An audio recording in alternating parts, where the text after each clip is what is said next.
Welcome to PlayStation Corner. My name is Alex, and I know it's been a little while. We had some things to sort out on our end, so we decided to get things back in full swing for the month of August. Today, we're going to be starting with 25 games you should be excited for coming to the PS4, PS5, and PSVR2 this month. And it has everything from indie to AAA, and things they really warm up come the end of the month. Now, if you do enjoy this video, consider subscribing. It helps us out a huge amount, and we're starting today with Elypse. So Elypse is a 2D platformer with Metroidvania elements, and you play as a young woman who has been sacrificed to the Abyss. This is a dark and dangerous realm. Your goal is to escape the Abyss and return to your people. The gameplay promises to be challenging but rewarding, and you can expect here platforming, combat, and puzzles. It seems it's going to be an experience where unlocking skills and abilities that's going to be essential to your progress, and I love the look of this one visually. Also, that story has me intrigued. Adore is an action creature collecting game where you build your team of unique creatures to go on a journey to resurrect the god of the creatures. It's almost feeling like Diablo, and I have been hands-on with this one on the Switch, and I will say this, it feels okay so far, but I'm curious to see where it goes. I'm maybe an hour in at this point, and I've not really got to do much with the team yet. I think what will make or break this experience is really how much you can customize your team's abilities, as the blurb suggests. The music though is stunning, I will give it that. GORD is a single-player adventure strategy game set in a dark fantasy world inspired by Slavic folklore. Now you play as the leader of the Tribe of the Dawn, a group of survivors who are struggling to build a new home in a hostile land. The gameplay in GORD is a mix of city building, survival, and exploration, and you'll need to build a settlement for your people, manage their resources, and then defend them from the enemies. You'll also need to explore the surrounding lands to find new resources, complete quests, and learn more about this world. Definitely excited for this one. It's going to be a day one buy for me.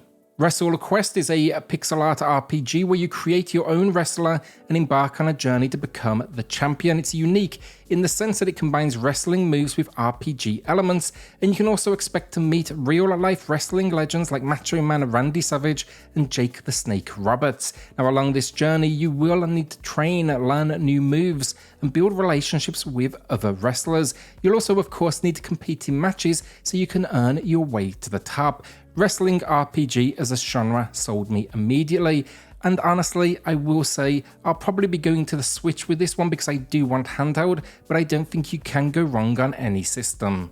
Tower of Fantasy is a free-to-play open-world action RPG set in a post-apocalyptic sci-fi world. Now you play as a wanderer who explores the world, fights mutant creatures, and unravels the mysteries of the Tower of Fantasy. Now the gameplay in this one mixes action, combat, and exploration as you take on several quests. Curious to see how monetization of course works with this one being free to play, and it has been out on PC for a while, and the reviews are what I would call mixed. Some enjoy the design while others, they see it as a poor imitation of Genshin Impact. Legend Bowl is a retro-inspired American football game that brings back the classic gameplay of the 8-bit and 16-bit eras. You'll control the team both on the field and off, and if you do want something a little more old school, this could be a good choice. Maybe you are fed up with the incremental and Madden updates we see each year, or maybe like me, you simply grew up around that era. I'm definitely going to be giving it a look.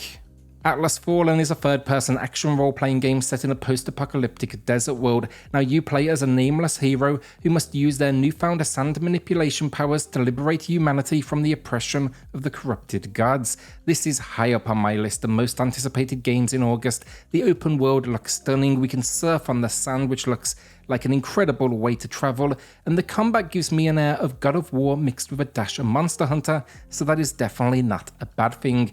Definitely hoping for big things here, so hopefully it can deliver on its promising premise. Stray Gods is an action role-playing musical set in a modern fantasy world inspired by Greek mythology. The combat system combines turn-based with musical and numbers, so I really want to see how that works, but it's set in the city of Athens where the gods of Olympus, they've been banished, and as a mortal hero you must travel to different parts of Greece to restore the gods to their rightful place. It's another one that's piqued my curiosity. I love RPGs, I love music, so this could be a real winner. How it all works though at this point is anyone's guess. Black Skylands is a top-down action-adventure game set in a steampunk world of floating islands. You play as Eva, a young marshal who must defend her people from the invading falcons and the mysterious swarm. I've only heard positive things about this game from early access, but I'm curious to see how it translates to consoles and specifically controllers, as it looks like it would be better on a keyboard. I do love myself a bit of exploration and crafting, however, so I've definitely got a close eye on this one. Everspace 2 is a fast-paced single-player space shooter with exploration, tons of loot, RPG elements, mining and crafting. It is an arcade game if anything, a bit more, I guess, action-packed than most out there, but it seems they did change things up here. The original had roguelike elements. This time they've gone for a more traditional open-world space experience. It looks great from what I'm seeing, so hopefully it has a story to back it all up, because that's what I want in a space-based adventure. Moving Out 2 is a physics-based moving simulator where you and your friends work together to move furniture out of houses and other locations. The game features a variety of new levels, new furniture, and new gameplay mechanics. You can also now play the game online with up to 4 players. Now, I was a fan of the original, but the inclusion of online is great to see. I'm also curious to see what else has changed. I'm kind of expecting more of the same, but I will be there. I always like these styles of games.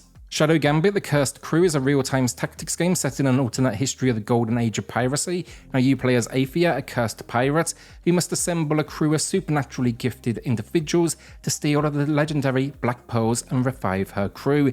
This is one of my most anticipated games of the month as well. They made an incredible stealth tactics game called Shadow Tactics, which is often on sale, so do look out for that. But this, because of that, should be good stuff. Think almost Commandos but modernized. The Texas Chainsaw Massacre is a third-person asymmetrical horror game based on the iconic 1974 horror film, and here you take on the role of one of the notorious Slaughter family or their victims and try to kill or escape. I want this game to be good, but recently we had Evil Dead, which did honestly disappoint. I just think this is a tough genre to break into and find a dedicated audience, as it is competing with the mighty DBD, which I am personally a fan of. That just got Nicolas Cage as well, if you didn't know. Madden NFL 24, not a huge amount to add with this one. It's a yearly update. I refuse to get my expectations up, as it's typically just, minor incremental updates. And this year it's promising enhanced realism alongside some new game modes. What's got me more curious than anything is the story mode, which appears they are leaning more into this time around. No doubt fans are going to jump on this day one. I'll be waiting for reviews to drop personally, and I'll probably wait for the expected sales as well. Immortals of Aveum is a first-person magic shooter where you play as Jax, a battle mage who must use his mastery of 3 colours of magic to stop the Everwar and save the world of Aveum. I want this game to be good, and they are doing a lot of marketing around it, but I still have concerns. From the gameplay I've seen, just not quite sold yet, if anything. Got this horrible feeling it's going to release to middling reviews and could be a straight-to-the-bargain bin job. Is anyone else getting that feeling, or is it just me? There is no question, however, visually it is stunning. Yeah, that's just not going to win me over alone. Fort Solis is a third-person narrative horror game set on a remote Mars base. Now you play as Wyatt Taylor, a crew member who is tasked with investigating a series of strange events. This was a new game to me when I was putting this list together, but this could be something special if you do enjoy a slow burn. It will be exploration and puzzle solving, but the sci-fi nature of the storyline always catches my attention. It's played out then in real time too, and that's an advertising point here, so curious to see what that means exactly and how it potentially impacts the outcome. Blasphemous 2 is the sequel to the critically acclaimed 2D Metroidvania game. It's set in the same world as the first game, and we do see the return here of the Penitent One. It promises new mechanics, weapons, and ways to customize and improve our skill set. Not much to add here. I'm hoping they improve the platforming mechanics slightly, but this should be on your wish list in August if you want something that packs a challenge. The visuals then and the grotesque designs, they look to be making a return, and it looks as stunning as ever. Ride 5 is the latest entry to the motorcycle racing series. It's a mix of arcade and simulation racing, and I believe the last entry I played was Ride 3, but I will give it this. It seems to go from strength to strength. Now, no doubt this is an incremental update, and the focus seems to have been placed on the AI of our opponents, new weather systems, and also then a new damage system. No doubt as well, we will see a visual boost then, and if you like motorcycle racing, maybe keep a close eye on this.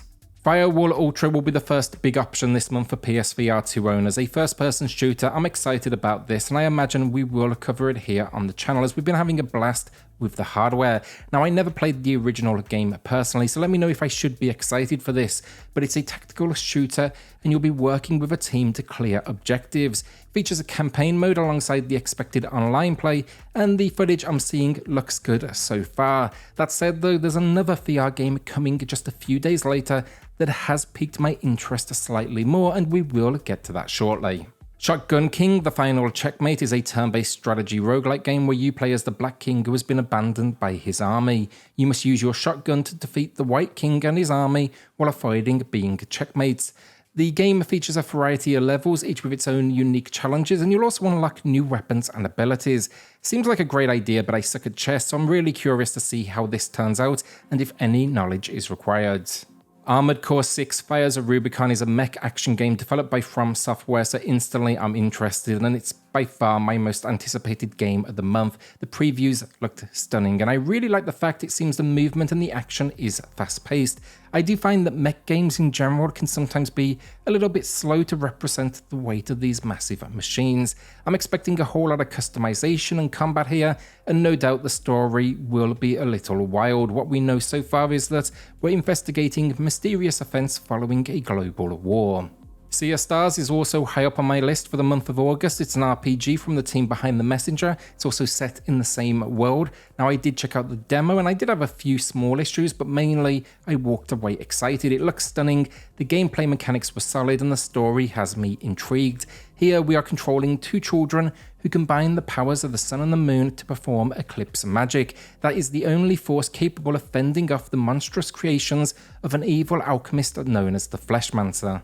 Crossfire Sierra Squad is the VR title I alluded to earlier in the video. This is the big VR2 release for me in August. That is over Firewall. Let me know which one, if either, has your attention.